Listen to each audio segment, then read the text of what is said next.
কারো আকৃতি নিয়ে খোটা দেয়া, ঠাট্টা করা, এটা স্বয়ং আল্লাহর সাথে ঠাট্টা করার শামিল, ঠিক কিনা?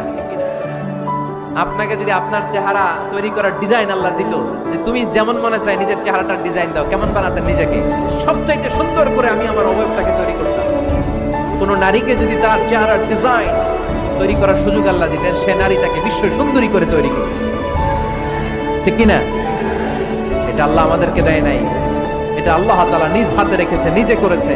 তাই কারো আকৃতি নিয়ে ব্যঙ্গ করলে স্বয়ং আল্লাহর সাথে ব্যঙ্গ করার শামিল। চিল্লায় বলেন ঠিক কিনা?